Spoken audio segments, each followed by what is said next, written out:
बारिशों का मौसम चल रहा था। सभी पक्षी अपने अपने घरों में छुपे हुए बैठे थे। कई दिन बारिश होने के कारण सब पक्षियों के पास भोजन भी खत्म हो गया था। चिड़िया की बेटी गुड़िया अपनी मम्मा से कहती है, मम्मा भूख लगी है, मुझे कुछ खाने को देना।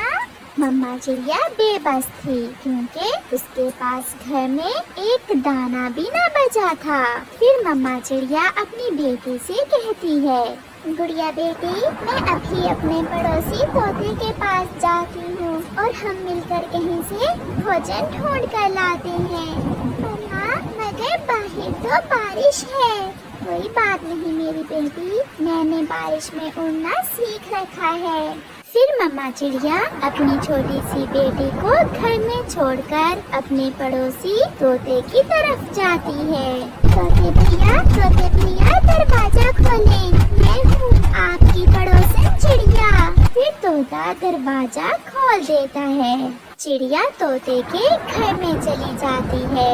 मिट्ठू भैया, मेरे घर में भोजन खत्म हो गया है और गुड़िया बहुत भूखी है, क्या आपके पास कुछ भोजन है? चिड़िया बहन, मेरे पास तो एक दाना भी नहीं है। करीन भी कल से ही भूखा है। बहुत भूख लगी है पापा, मेरे पेट में भूख से दर्द हो रहा है, कुछ करे पापा।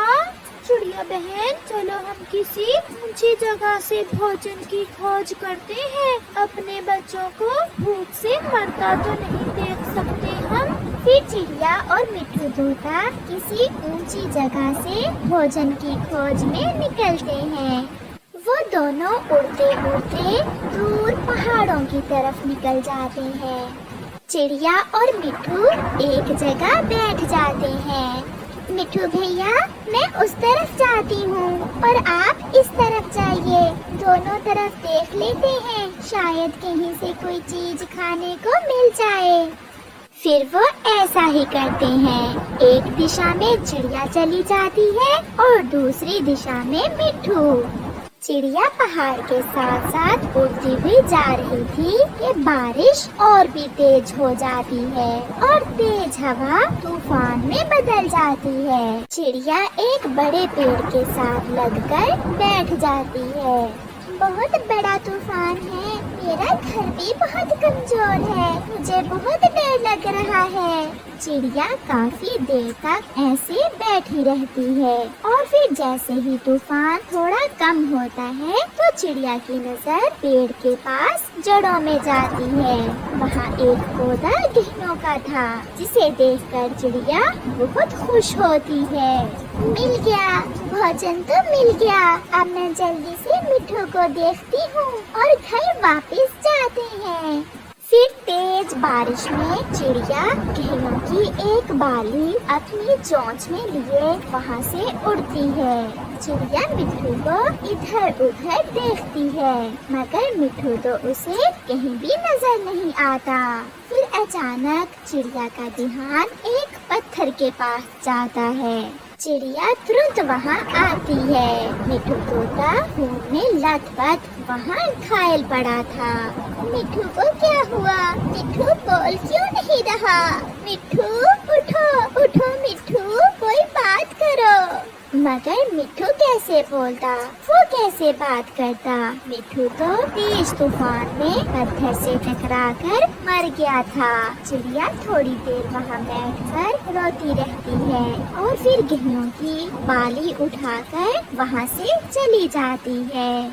चिड़िया जब अपने घर पहुँचती है तो उसकी तो दुनिया ही उजड़ चुकी थी, सब खत्म हो चुका था। उसका घर टूटकर जमीन पर गिरा पड़ा था और उसकी बेटी दरवाजे के नीचे दबकर मर चुकी थी। बहुत रोती है चिड़िया, ये सब देखकर बहुत रोती है। गुड़िया मेरी जान, आप भी मुझे छोड़कर चली गई, अब मैं किससे अपने दिल की बातें किया करूँगी, मैं किससे अपने दुख सुख किया करूँगी। फिर रोते हुए चिड़िया का ध्यान ग्रीन की तरफ जाता है। ग्रीन भी तो घर में अकेला ही था, मैं जाकर ग्रीन को देखती हूँ, वो अकेला डर रहा होगा। फिर चिड़िया अपने दाने उठाकर रोती हुई मिट्ठू के घर की तरफ ग्रीन तोते को देखने जाती है। मिट्ठू का घर तो ठीक था। चिड़िया मिट्ठू के घर में जाती है।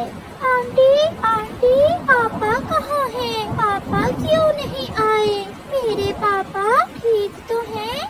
चिड़िया उस छोटे तोते के बच्चे को कैसे बताती कि उसका पापा तो मर चुका है। उसका पापा तो उसे छोड़कर बहुत दूर जा चुका है।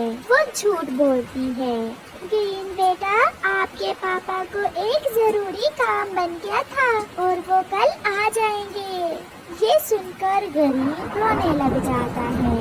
मेरे पापा मुझे छोड़कर कैसे अकेले चले गए? मुझे अकेले डर लगेगा। मैं कैसे अकेला घर रात गुजारूंगा? चुप कर जाओ बेटे, आपकी आंटी है ना आपके पास। मैं रात आपके पास ही रहूंगी। चिड़िया की अपनी बेटी तो उसे छोड़कर जा चुकी थी। चिड़िया ग्रीन को अपने गले से लगा लेती है। वो अपनी बेटी की खुशबू ग्रीन से महसूस कर रही थी। फिर चिड़िया ग्रीन को दाना खिलाती है और वो छोटा तोते का बच्चा सो जाता है। सारी रात चिड़िया उस छोटे बच्चे को अपनी गोद में लिए बैठी रहती है। सुबह हो जाती है और बारिश भी रुक गई थी। आसमान तो ऐसे नीला था जैसे कभी बारिश हुई ही नहीं। सब पक्षी अपने अपने कामों को जा रहे थे। रात के तूफान ने पक्षियों का बहुत नुकसान किया था। चिड़िया भी ग्रीन को साथ लेकर बाहर निकलती है और ग्रीन को लेकर भोजन की खोज में जाती है। आंटी, मेरे पापा अभी तक नहीं आए। आपने तो कहा था कि पापा कल आ जाएंगे। ये सुनकर चिड़िया बहुत परेशान हो जाती है कि वो उस छोटे तोते के बच्चे से क्या कहे। मम्मा चिड़िया और छोटा तोता एक जगह बैठे हुए थे कि वहाँ गोरी कौवी आ जाती है। बहुत बुरा हुआ चिड़िया, बहुत बुरा हुआ। कल रात तूफान में मेरा घर टूट गया और मेरा जग्गू घर के नीचे दब के मर गया। रोते हुए गोरी कौवी चिड़िया से ऐसे कहती है। गोरी बहन, मेरी गुड़िया भी कल रात मुझे छोड़कर चली गई। चिड़िया, ये तो मिट्ठू का बेटा है ग्रीन। हाँ गोरी, ये मिट्ठू का बेटा है। मिट्ठू भी बेचारा पहाड़ों पर मरा पड़ा है। ये सुनकर ग्रीन जोरों से रोने लग जाता है। आंटी, आपने झूठ बोला। मेरे पापा मर गए हैं। आपने तो कहा था कि पापा कहीं काम गए हैं। गोरी, मैंने ग्रीन से ये बात छुपाई थी, मगर आपने इस छोटे से बच्चे के सामने ही ये सब बता दिया। चिड़िया, एक न एक दिन तो इसे पता चलना ही था। चुप कर जाओ बेटा, आपके पापा आपको छोड़कर चले गए। देखे, गोरी आंटी का बेटा मर गया और मेरी गुड़िया भी मुझे छोड़ गई। हम सब दुखी हैं और हमें एक दूसरे की जरूरत है। हम सब मिलकर एक दूसरे का दुख कम करेंगे। ग्रीन चिड़िया के गले से लग जाता है। आंटी, क्या मैं आपको मम्मा कह लिया करूं? मेरी जान, मेरा बेटा, अब चुप कर जाओ। चलो हम आगे बढ़ते हैं, क्योंकि जिंदगी का सफर दुख और सुख में चलता ही रहता है। ऐसे वो सब पक्षी एक दूसरे को तसल्ली देते हैं और वहाँ से आगे बढ़ते हैं। फिर चिड़िया ग्रीन को अपने बेटे की तरह प्यार देती और हमेशा उसे अपने साथ साथ रखती। ग्रीन भी चिड़िया को अपनी मम्मा की तरह ही समझता। प्यारे दोस्तों, मुसीबत में हमेशा दूसरों की मदद करें, क्योंकि जिंदगी के दुख बांट लेने से कम हो जाते हैं। आपका धन्यवाद। उस छोटे से चिड़िया के बच्चे पर बहुत जिम्मेदारी थी, क्योंकि उसकी माँ बहुत बीमार थी।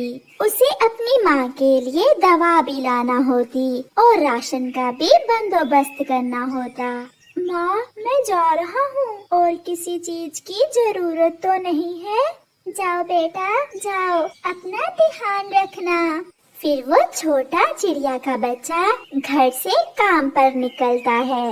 वो सेठ कालू के होटल पर काम करता था।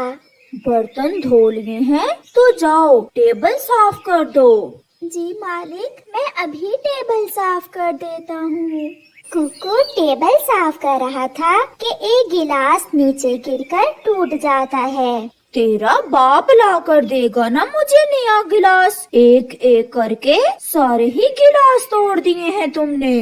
मालिक, मैं वो टेबल साफ कर रहा था कि चुप चुप कर जाओ। ये लो अपना हिसाब और यहाँ से चलते बनो। मालिक, दिया करें, रहम करें। मेरी माँ बीमार है, घर में खाने को कुछ भी नहीं है। मुझे मार लें, डांट लें, मगर काम से ना निकालें। मगर होटल का मालिक कालू कौवा उसकी एक नहीं सुनता और उसे वहाँ